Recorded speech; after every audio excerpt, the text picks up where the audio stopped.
Okay, when I'm faced with a graph like this, the first thing I do is look at the data set. What is the data set actually talking about? It gives me a title of the data set, it gives me the thing that changed, and it gives me the thing that measured with a label. Okay, great. I'm going to make a graph of the population of Portland, Oregon over 60 years. Now, when I want to make a graph, I have to remember my tails. I'm actually going to write that down to remind myself. T-A-I-L-S. You also have to remember to plot your data points well. So I'll make that mark down there too. All right, so the first thing, T stands for tails. The data table gives me the graph title, the population of Portland, Oregon over 60 years. So I can write it up here.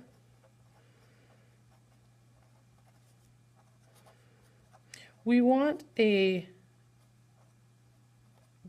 title that clearly tells the people who are looking at your graph what it is that they are looking at. So this graph is going to be the population of Portland, Oregon. Awesome. The next thing down is the axes. We put the independent variable on the x-axis and the dependent variable on the x-axis. The next thing on our tails is axes. Remember our acronym DRY mix? This tells us that the independent variable goes on the x-axis and the dependent variable goes on the y-axis. The independent variable is the thing that changed, and the dependent variable is the thing that we measured. In this graph, the thing that we measured is, or the thing that was measured, is the population, and the thing that changed is the years. On this particular graph, I actually told you that you are going to put, in the test, I reminded you that you're going to put the population on the y-axis. So we can just label that right away. That on the x-axis is going to be years, and on the y-axis is going to be population. Great, we've got our axes and we've got even some of our labels. We're going to skip axes and head down to scale. The scale is how high the numbers go on either axis. So on the x-axis, and to find, we're going to skip down to scale. Scale is how high the numbers go on either axis. And remember, to find this, we look at the maximum in our data. We look at the minimum and the maximum. So the x-axis, the years, has to go from 1960 to 2010. And on the y-axis, it has to go from 372,000 to 583,000. So on the y-axis, the highest number has to be more than 583,000. So I know that my scale is going to go up to at least 583,000. So now it's time to look at our intervals. Our intervals Our intervals are what each box is worth, what each line is worth. It's the amount of numbers in between each mark on the axis. So on the x-axis, we have to make sure that there's space for 1960 up to 2010. I'm just going to take a guess. Maybe we'll place these years every 2 boxes. So if we do 1960, 70, 80, 90, 2000, 2010, yeah, that's going to work. Okay, so we'll write them in there. 1960, 1970, 1980, 1990, 2000, 2010. So this doesn't go all the way from one end of the graph to the other, but it mostly fills the space. This is good.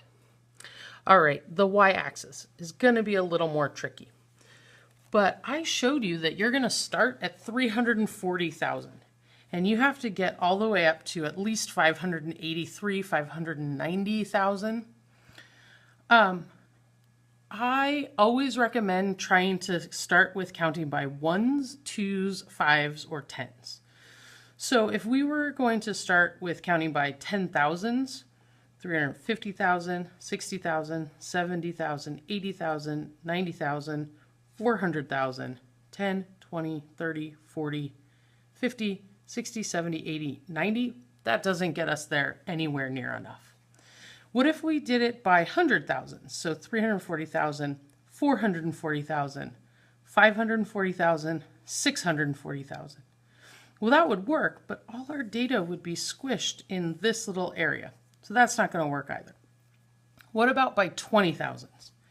340,000, 360, 80, 400,000, 20, 40, 60, 80, 500,000, 20, 40, 60, 80, 600,000.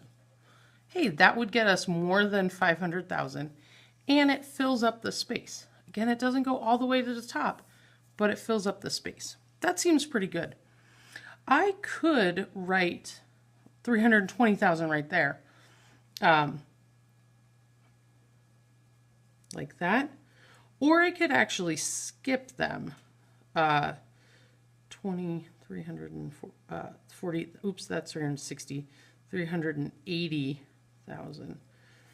I could just label every other, but let's just do it like this. Okay, 400,000, 420,000, 40,000, 60,000.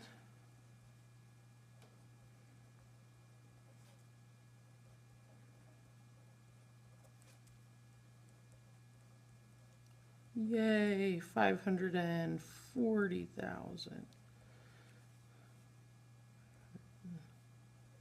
60,000. 580,000. 600,000. Okay, so now we've got our intervals and our scale. And when we named our axes, we took care of the labels as well. Great, we're ready to move on to plotting points. So for this, we need to be very careful and very thoughtful to make sure that all of our data gets put where it belongs on the graph. So our first data point is over to 1960 up to 372,000. Over to 1960 up to 372. 360, 380. So halfway is going to be 70. Just above halfway is going to be 372,000. Great. Next point is over to 1970 up to 382,000. Okay, 380, that would be 390. So we're going to be just right there. Awesome. Next, over to 1980 up to 366,000. So there's 6. That would be 7. So right there. In 1990, we're at 437. Okay, so there's 420. I double check. Yep, that's 420, and that's 440. So there's 30, so it's going to be right under the 440. In the year 2000, we were up to 529,000. 520, 30, right about there. And in the year 2010, it was at 583. So there's 60, 80, and I got to make sure that I didn't skip any lines or anything. 583,000. Great. Now the very last step, because this is a line graph, not a scatter plot, we're actually going to connect these lines. These dots represent the same thing. It's the population that has changed over time. So we carefully connect the dots. Now, if someone asked you to look at this graph and see what was the population in 1965, because we have even intervals here, This line is 1965. And because we have even intervals here, we could come over and say in 1965, the population was about 395,000. If we wanted to know what it was in 2005, we could go up here and over here. If you don't have your intervals even, you can't read a line graph like that. So now you plotted your data too. Here you go. Here's your beautiful finished graph.